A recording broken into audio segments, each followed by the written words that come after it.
बिस्मिल्लाहिर्रहमानिर्रहीम। अस्सलाम वालेकुम डियर स्टूडेंट। एक्सरसाइज 3.2 इसका क्वेश्चन नंबर 1 है 10th की मैथ का। तो इसमें देखें, if y varies directly as x, y और एक्स का आपस में डायरेक्ट ताल्लुक है, और and y is equal to 8 when x is equal to 2। जब एक्स 2 होता है तब वाई 8 बन जाता है। तो हमने फाइंड करना है, हमने क्या कुछ फाइंड करना है। एक हमने ये फाइंड करना है y in terms of x, y x के लिहाज से। नंबर 2 में हमने फाइंड करना है y when x is equal to 5, तब वाई फाइंड करो जब एक्स 5 है। फिर तीसरा सवाल है इसका, x when y is equal to 28, तब एक्स की वैल्यू मालूम करो जब वाई 28 है। तो हमने इनको स्टेप बाय स्टेप करते जाएंगे। आप लोगों को चाहिए कि अपनी मैथ पास रखें ताकि आप लोग सवाल को देख सकें और फिर हल कर सकें। फिर सवाल अगर आप लोगों को समझ आएगा तो हल करना फिर ही आसान हो सकता है। तो देखिए, मैं इसका डाटा लिखने लगा हूँ। y is directly proportional to x का मतलब ये है कि y को हम ना डायरेक्टली प्रोपोर्शनल x के ऐसे शो कर देंगे। कब y डायरेक्टली प्रोपोर्शनल x के? जब y इज़ इक्वल टू 8 है और x इज़ इक्वल टू 2 है। तो हमने अब फाइंड क्या करना है, हमने फाइंड ये करना है पहले नंबर पे number 1 y in terms of x, y in terms of x, y in terms of x हमने पहले फाइंड करना है। इसको मैंने क्वेश्चन मार्क लगा दिया है। तो y in terms of x find करने के लिए हमें यही वाली वैल्यू दोबारा उठानी है, ये जो हमने इक्वेशन बनाई थी, y is directly proportional to x। फिर अगर हम डायरेक्टली का साइन हटाते हैं ये वाला, तो इक्वल साइन आ जाता है और साथ कोई सा कांस्टेंट आ जाता है। कांस्टेंट का नाम हम k रख दें तो y is equal to k x, ऐसी इक्वेशन बन जाती है।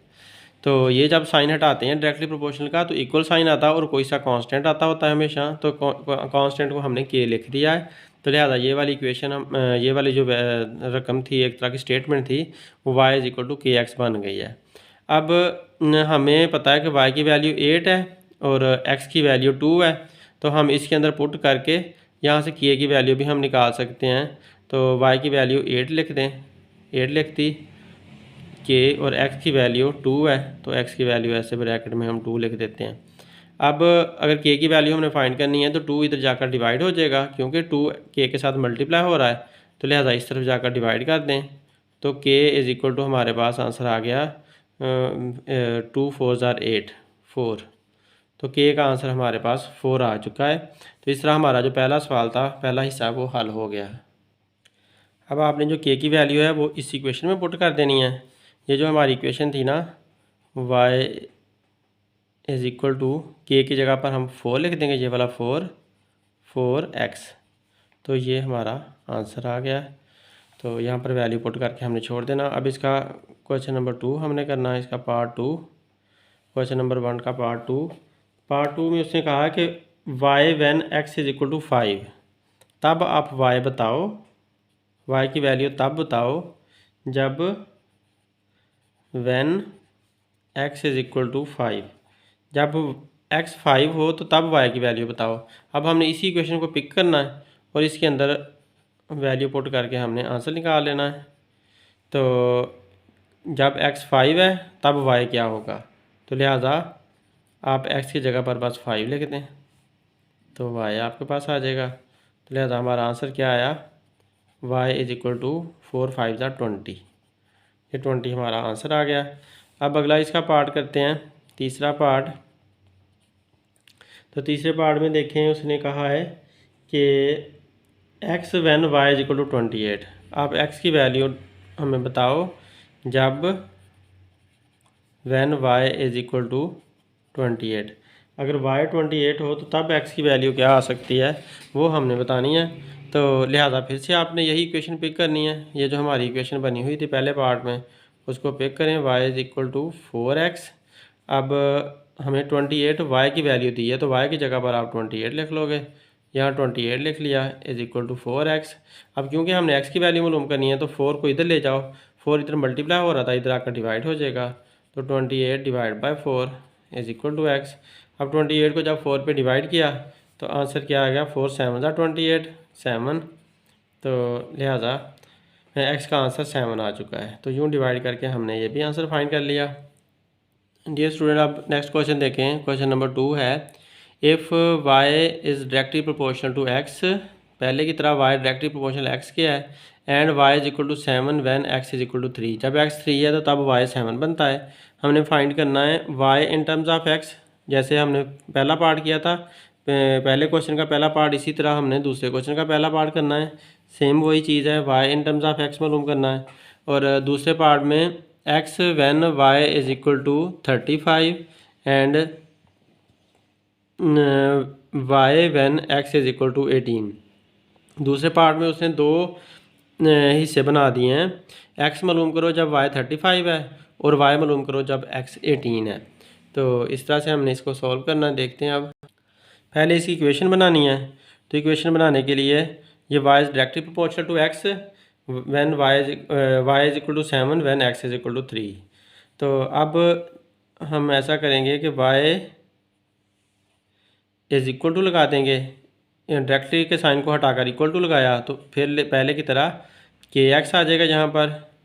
अब क्योंकि वाई 7 है तो वाई की जगह 7 लिख दिया, के को हमने मालूम करना है और एक्स की जगह 3 लिख दिया, तो यहाँ पर ये 3 आ गया।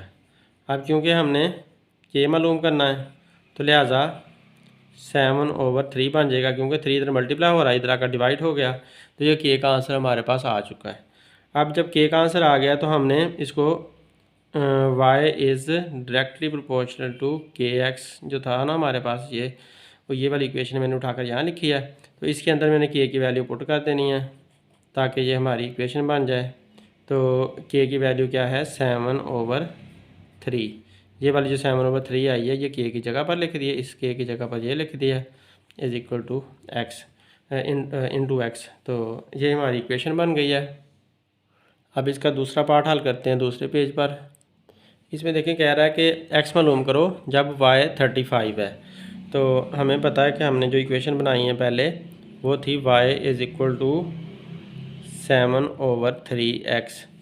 तो x हमने मालूम करना ये वाला जब y 35 है, तो y की जगह पर आप 35 लिख दो, ये 35 लिख दिया, इधर सेम का सेम ही रहेगा, ऐसे हम लिख देंगे। अब हमने ये वाला x मालूम करना है, तो 3 इधर डिवाइड हो रहा है, इधर जाकर मल्टीप्लाई हो जाएगा, तो लिहाजा 35 मल्टीप्लाई बाय 3 आ गया, और 7 इधर मल्टीप्लाई हो रहा है x के साथ, तो लिहाजा 7 इधर आकर डिवाइड हो जाएगा, दूसरी तरफ जाकर नीचे चला जाएगा। तो यूँ हमने इसको चेंज कर लिया। अब इसे काटो, 7 1 ज़ार 7 और 7 5 ज़ार 35। अब 5 और 3 बचे हुए हैं, 5 को 3 आपस में मल्टीप्लाई होंगे, 5 3 ज़ार 15। तो x इज इक्वल टू 15 ये हमारा आंसर आ चुका है पहले हिस्से का। अब इसका अगला हिस्सा है y बताएं y when x is equal to 18। इसी सवाल नंबर 2 के दूसरे पार्ट का दूसरा हिस्सा ये वाला बनता है। तो अब हमने दोबारा वही इक्वेशन पिक करनी है, तो y is equal to 7/3x। तो लिहाजा आप वैल्यू पुट करो इसमें, x की वैल्यू 18 पुट करनी है यहाँ पर ताकि हमारे पास y की वैल्यू आ जाए। तो लिहाजा आप लोग यहाँ पर x की वैल्यू 18 पुट करें, तो ये मैंने 18 लिख दी है x की जगह पर। अब 3 और 18 कट सकते हैं, 3 1 ज़ार 3, 3 6 ज़ार 18। तो अब बाकी जो है उनको मल्टीप्लाई कर दो, 7 और 6 आपस में मल्टीप्लाई हो रहे हैं, सामने सामने है, इसलिए 7 6 ज़ार 42। तो 42 हमारा आंसर आ गया इसका। जी स्टूडेंट, क्वेश्चन नंबर 3 देखें। If r is directly proportional to t, r और टी का बराह रास्त ताल्लुक़ है, and r is 5 and t is 8। आर 5 है जब टी 8 है। ये जो इतना सा हिस्सा होता है ना, ये हमें इक्वेशन बनाने में इस्तेमाल होता है। तो ये मालूमात दी हुई होती है, इससे हमने इक्वेशन बनानी होती है। Find the equation connecting r and t, r और टी को जोड़ने वाली इक्वेशन बताओ। तो इस हिस्से से हमने इक्वेशन बना लेनी है। Also find r when t is equal to 64। जब इक्वेशन बन जाए तो फिर आर फाइंड करो जब टी 64 हो, एंड टी फाइंड करो जब आर 20 हो। तो सारे सवालों में एक ही बात चल रही है, एक जैसे ही सारे सवाल हैं कि पहले आपने इक्वेशन बनानी होती है, के की वैल्यू निकालनी होती है, उसके बाद जिसकी वैल्यू पूछी होती है वो बतानी होती है, एक वैल्यू उसने दे देनी है और उसकी मदद से दूसरे लेटर की अल्फ़ाबेट की हमने वैल्यू फाइंड करनी है। तो सारे सवाल ये एक जैसे ही हैं। एक दफ़ा आप ध्यान से वीडियो देख लेंगे तो इंशाल्लाह आप उनको कभी भी भूल नहीं पाएंगे और बाद में प्रैक्टिस कर लें एक बार। तो देखते हैं इसको कैसे हल करना है। तो पहले डाटा की मदद से हमने इक्वेशन बनानी है। R is directly proportional to t, तो आर को आप डायरेक्टली साइन को हटाकर यहाँ पर के टी लिख देते हैं। तो अब आर की वैल्यू 5 है तो आर की जगह 5 लिख दिया। के की वैल्यू हमने मालूम करनी है और टी की वैल्यू उसने 8 बताई है तो टी को आप 8 लिख दो। अब हमने क्योंकि के फाइंड करना है तो लिहाजा ये 5 इधर ही रहेगा और ये 8 इधर आकर डिवाइड हो जाएगा और उधर अकेला के बच गया। ये के की वैल्यू आ गई। अब इसकी मदद से हमने इक्वेशन बनानी है के की वैल्यू की मदद से। तो इक्वेशन कैसे हम बनाएंगे, यही वाली हमने वैल्यू पिक कर लेनी है, आर इज़ इक्वल टू के टी। ये हमने इक्वेशन पिक की, इसमें के की वैल्यू जो आई थी ना 5/8, वो 5/8 मैंने यहाँ पर लिख दिया है। आर इज़ इक्वल टू 5/8, ये के की जगह पर मैंने 5/8 लिख दिया इंटू टी लिख दिया। तो ये हमारी इक्वेशन बन गई है। अब मज़ीद उसने ये कहा कि आर फाइंड करो जब टी 64 है। तो हम आर फाइंड करते हैं जब टी 64 है। तो यही वाली इक्वेशन हमने उठाकर लिख देनी है, r is equal to 5/8 t और आर को हमें मालूम करना है तो 5/8 ऐसे ही आ जाएगा और टी का आंसर उसने 64 दिया हुआ है। तो यहाँ पर टी की वैल्यू हमने 64 ब्रैकेट में लिख दो, मल्टीप्लाई लगा कर लिख दो। अब 8 1 ज़ार 8, 8 8 ज़ार 64, तो लिहाजा आर इज़ इक्वल टू 5 8 ज़ार 40। तो ये हमारे पास आंसर आ गया। अब इस सवाल का दूसरा हिस्सा भी है।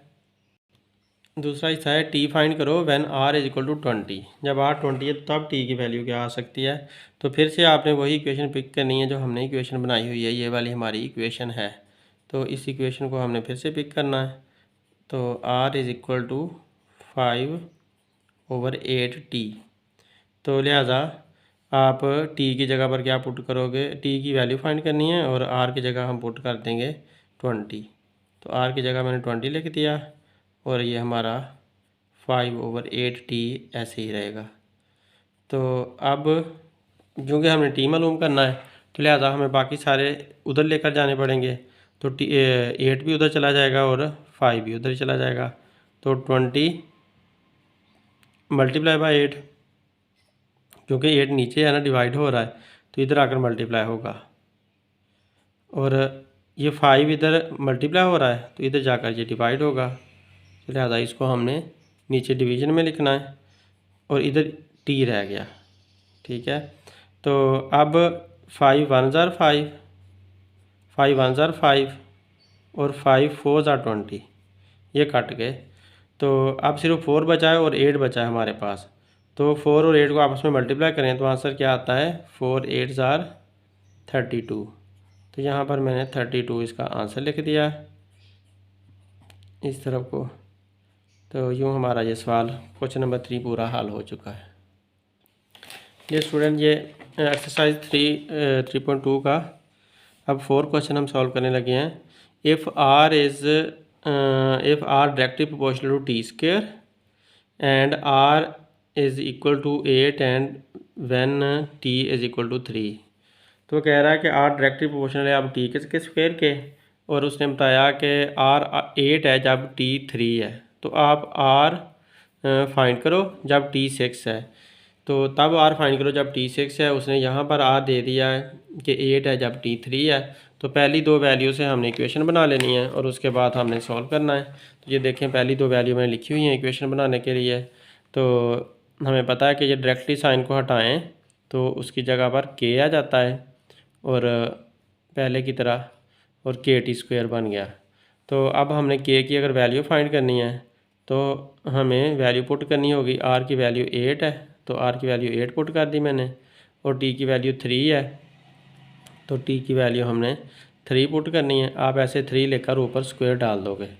स्क्वायर का मतलब है कि 2 दफ़ा है, इस 2 का मतलब है कि 3 जो है वो 2 टाइम है, तो लिहाजा आप उसको याद रखने के लिए आसानी के लिए 2 दफ़ा लिख लें। पहले ऐसे हमने 2 दफ़ा उसको लिख लिया, तो ये 2 दफ़ा लिखोगे तो हमें पता चल रहा है कि 3 3 ज़ार 9 बन रहा है। अगर आप ना लिखते तो बाद बच्चे गलती कर जाते हैं, 3 2 ज़ार 6 कर देते हैं। 3 2 ज़ार 6 नहीं करना, बल्कि 3 को 2 दफ़ा लिखना है, क्योंकि ये इसके ऊपर 2 है तो लिहाजा ये 2 दफ़ा लिखा जाएगा। फिर इसे मल्टीप्लाई करें तो 3 3 ज़ार 9 आ जाता है, तो 8 इज़ इक्वल टू हमारे पास 8 इज़ इक्वल टू आ गया के 9। तो यहाँ पर 3 3 ज़ार 9 बन गया आपस में मल्टीप्लाई करने से। अब क्योंकि हमने के अकेला मालूम करना है तो के को अकेला इधर रहने दो, तो 9 इधर जाकर डिवाइड हो जाएगा, तो 8/9 इज़ इक्वल टू के। तो ये के का आंसर आ गया। अब हमने इसकी इक्वेशन बनानी है, तो इक्वेशन बनाने के लिए आपको पता है कि यही वाली दोबारा पिक करनी होती है। तो r इज़ इक्वल टू के टी स्क्वायर हमने लिखा पहले, और अब के की वैल्यू हमारे पास 8/9 आई है, तो r इज़ इक्वल टू 8/9, ये वाला 8/9 यहाँ के की जगह लिख दिया, टी के स्क्वायर।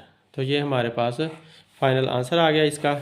तो उसके बाद उसने हमें और मज़ीद पूछा हुआ इसमें थोड़ा सा, इसने कहा है कि r फाइंड करो जब t 6 के बराबर है। तो r फाइंड करते हैं जब t 6 के बराबर है, तो हमने दोबारा ये इक्वेशन पिक करनी है, r is equal to 8/9 t square.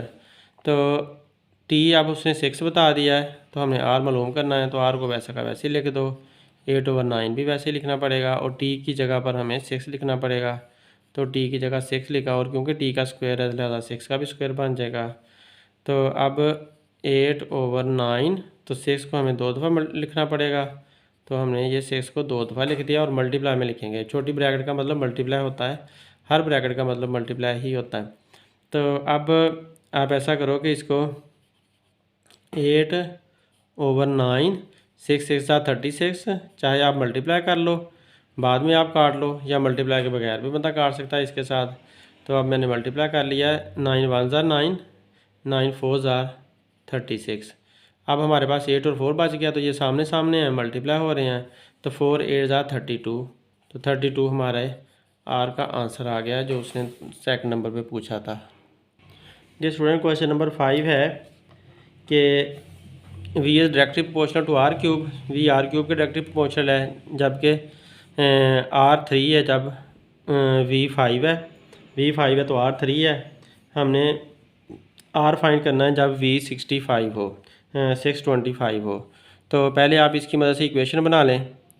We is directly proportional को हटाया तो इक्वल का साइन आ गया, के R3 आ गया। अब हमारे पास v की वैल्यू 5 है, तो v की जगह 5 लिख दिया, k को हमने मालूम करना है, और r 3 है तो r की वैल्यू हमने 3 लिख दी, और ऊपर ये 3 आ जाएगा। तो इसका मतलब है r जो है ना 3 दफ़ा है, तो 3 की वैल्यू 3 की पावर 3 का मतलब क्या है, 3 एक दफ़ा, 3 दूसरी दफ़ा, 3 तीसरी दफ़ा। तो इनको आपस में मल्टीप्लाई करो, 3 3 ज़ार 9, ये 2 हमने मल्टीप्लाई किया तो 9 बन जाएंगे। फिर 9 को 3 से मल्टीप्लाई किया, 9 3 ज़ार 27, तो 27 हमारे पास आंसर आता है 3 की पावर 3 का। तो लिहाजा आप यहाँ पर k इंटू 27 हमारा बन जाएगा ये, और 5 ऐसे आ गया, सॉरी 5 यहाँ लिखना था, ये 5 आ गया। अब हमने इसको 27 को इधर ले आना है, के अकेला इधर रह गया, तो 5/27 ये हमारा नीचे आंसर आ चुका है। ये के का आंसर आ गया है। अब हमने इक्वेशन बनानी है, तो दोबारा हम वही वैल्यू लिखेंगे, ये जो हमने ऊपर इक्वेशन बनाई थी, v इज़ इक्वल टू के आर क्यूब। तो v वैसे आ जाएगा, k की वैल्यू अब हमारे पास आ गई 5/27 ये वाली, तो r क्यूब साथ लगा दिया, ये हमारी इक्वेशन बन गई है। अब इस इक्वेशन की मदद से हमने आगे मज़ीद हल करना है। उसने ये कहा कि इस इक्वेशन की मदद से v is equal to 5/27 r cube आप फाइंड करो, r को फाइंड करो जब v 625 हो। अगर v 625 है ये वाला, तो r की वैल्यू आपने मालूम करनी है इस r की, तो मैंने इसको क्वेश्चन मार्क लगा दिया। तो यहाँ पर इक्वेशन लिखता हूँ दोबारा, v is equal to 5/27 r cube, ये वाली इक्वेशन लिखी। अब इसमें वैल्यू पुट कर दो, v की 625 लिख लें, 625, और बाकी ये सारा कुछ ऐसे ही लिखना पड़ना है पहले स्टेप में, आर क्यूब। अब क्योंकि आर क्यूब को अकेला इधर छोड़ना है तो ये सारे उधर चले जाएंगे, तो लिहाजा 27 इधर मल्टीप्लाई हो जाएगा, इधर डिवाइड जो हो रहा था 625 के साथ, और 5 इधर आकर डिवाइड हो जाएगा क्योंकि 5 उधर मल्टीप्लाई हो रहा था इसके साथ, तो इधर आर क्यूब अकेला बचेगा। अब आपने काटना है, इनको काटने के बाद आंसर निकालना है। यहाँ पर जगह कम है, अगले पेज पे चले जाते हैं। तो देखें 27 multiply by 625/5 is equal to are cube, ये मैंने यहाँ पर लिख लिया है। तो अब ये 625 5 पे डिवाइड हो सकता है, तो इसको आप कैलकुलेटर से डिवाइड कर लो या ऐसे रख के आप डिवाइड कर लो। जब 5 पे डिवाइड करते हैं, 5 1 ज़ार 5, 1 आया, 2 आया, 5 2 ज़ार 10, और ये 2 आया, फिर 5 नीचे उतरा, 5 5 ज़ार 25। तो ये हमारे पास 1 to 5 आंसर आया है। तो 5 को काट दो, 5 1 ज़ार 5, और 625 1 to 5 बन गया। अब 27 multiply by 1 to 5 is equal to are cube.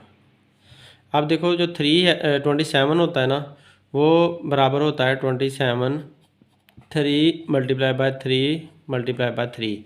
इसका कैसे पता चला हमें, हम ऐसे इसके प्राइम फैक्टर बनाकर देख लेते हैं। 3 3 ज़ार 9, सॉरी 3 9 ज़ार 27, और 3 3 ज़ार 9, 1 2 3।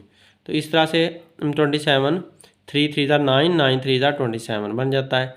तो इस तरह 125 को आप देखो, तो 125 के भी ऐसे प्राइम फैक्टर निकाल लेना, तो ये आता है 5 मल्टीप्लाई बाय 5 मल्टीप्लाई बाय 5। तो इस तरह से इसके 5 जो है ना, इसमें 3 3 बार आता है, और इसमें 5 3 बार आता है। इसी तरह से आपने प्राइम फैक्टर जैसे मैंने 27 के निकाले हैं, आप 125 के निकालोगे तो ये वाले सारे इसके प्राइम फैक्टर आ जाएंगे। तो लिहाजा आप इसका क्यूब फाइंड कर सकते हो। आप डायरेक्टली मल्टीप्लाई करके कैलकुलेटर से भी क्यूब निकाल सकते हो, लेकिन ये जो मैंने तरीका बताया आप इससे भी इसका क्यूब निकाल सकते हो। तो लिहाजा 27 जो है वो 3 की पावर 3 बन जाएगा, और 125 जो है वो 5 की पावर 3 बन जाएगा। तो ये 5 की पावर ऐसे 3 आ गया। अब हमने क्यूब ख़त्म करना है, तो दोनों तरफ हमें क्यूब रूट लेना पड़ेगा। इसका क्यूब ख़त्म करने के लिए ये क्यूब रूट होता है, हमें क्यूब रूट लेना पड़ेगा। तो इधर भी आप क्यूब रूट लोगे और दूसरी तरफ भी आप क्यूब रूट लोगे, तो दोनों तरफ आपने क्यूब रूट ले लिया। तो जब क्यूब रूट लिया तो फिर इनको काट देना है। तो ये 3 क्यूब इसके साथ भी कट गया, इसके साथ भी कट गया, तो लिहाजा हमारा 3 मल्टीप्लाई बाय 5 निकला, और इधर से ये वाला क्यूब इसके साथ कट गया और आर निकलाया। तो अब हमारे पास आर की वैल्यू आ जाएगी 3 5 ज़ार 15 आंसर आ गया हमारे पास आर का। आप ऐसे भी कर सकते हो, ये वाला क्यूब और ये वाला क्यूब इसके साथ काट सकते हो दोनों को, और यूँ जो है ना 3 5 निकलाया, और 3 5 ज़ार 15 हमारे पास आंसर आ गया। जी स्टूडेंट, क्वेश्चन नंबर 6 देखें। If W varies directly as U3 and W is equal to 81 when U is equal to 3। वो कहता है कि W का ताल्लुक U क्यूब के साथ डायरेक्टली है, बराह रास्त है, बराह रास्त वो बदलता जाता है। तो वो कहता है कि W 81 है जब U 3 है। तो W 81 को लेकर और U 3 को लेकर आपने इक्वेशन बनानी है, फिर बाद में फाइंड W, फिर W फाइंड करना है जब U 5 हो। तो हम इसको सॉल्व करते हैं, ये मैंने लिखा हुआ है। तो अब W इज़ इक्वल टू के U 3 आ जाएगा, के हमने कांस्टेंट ले लिया, और जब वैल्यू पुट की W की 81 है, यहाँ पर 81 लिख दी, और के की वैल्यू तो हमने मालूम करनी है, और U3 की U की वैल्यू 3 है, U की वैल्यू 3 है, तो इधर हमें ऊपर इसका क्यूब लगाना पड़ेगा क्योंकि ये U की वैल्यू 3 है, तो U की जगह 3 लिख दिया और क्यूब हमने ऊपर लगा दिया। अब हमें पता है कि जो क्यूब है इसका मतलब है ये 3 दफ़ा हमने 3 लिखना है। 3 दफ़ा जब 3 को लिखते हैं तो जो ऊपर लिखा हुआ है 3 3 ज़ार 9, 9 3 ज़ार 27, तो 27 आता है, तो लिहाजा ये आपस में मल्टीप्लाई होकर सारे 3 27 बना देते हैं। इधर वही 81 आ रहा है, तो 81 को अब डिवाइड होना पड़ेगा 27 पे, क्योंकि 27 इस तरफ मल्टीप्लाई हो रहा था। तो आप 81 को जब 27 पे डिवाइड करेंगे तो 9 वाले टेबल के साथ कर लो, 9 3 ज़ार 27 और 9 9 ज़ार 81। अब फिर 3 के साथ 3 1 ज़ार 3 और 3 3 ज़ार 9, तो लिहाजा हमारे पास आंसर क्या आया 3। के का आंसर हमारे पास आ गया 3। अब आप इक्वेशन बना लो, इसको दोबारा पिक किया हमने, W = के यू क्यूब, तो W वैसे आ गया, के की वैल्यू हमारे पास 3 आ गई और यू क्यूब हमने यहाँ पर लिख दिया। यूँ हमारे पास इसका आंसर आ गया, इक्वेशन हमारे पास बन गई है। अब हमने इसका नेक्स्ट पार्ट सॉल्व करना है। तो इसका नेक्स्ट पार्ट है W फाइंड करो व्हेन U = 5। तो हम दोबारा ये वाली इक्वेशन लिखेंगे, W = 3U क्यूब। तो W हमने फाइंड करना है, तो W को ऐसे ही लिख दिया, 3 भी ऐसे आ गया और U के 5 हैं तो U का हमने U की जगह 5 लिख दिया और इसका क्यूब बना दिया। तो अब इसको हल करते हैं, तो 3 और 5 कितनी दफ़ा आएगा, 1 2 3, क्योंकि 3 दफ़ा 5 है तो हमें पता है 3 दफ़ा 5 आपस में मल्टीप्लाई करें तो 125 बनता है। तो 5 5 ज़ार 25, 25 5 ज़ार 125, तो इनको मल्टीप्लाई किया तो 125 बना। तो यूँ हमारे पास आंसर आया 3 × 125। अब 125 को 3 से मल्टीप्लाई करो तो 3 5 ज़ार 15, 3 2 ज़ार 6 और 1 7 एंड 3 1 ज़ार 3 और 1 4, तो ये हमारे पास 475 आंसर आ जाएगा। सॉरी ये मल्टीप्लाई गलत कर दिया, 3 5 ज़ार 15, 3 2 ज़ार 6 और 1 7 है, 3 1 ज़ार 3, यहाँ पर 3 ही आना है, 4 नहीं आना।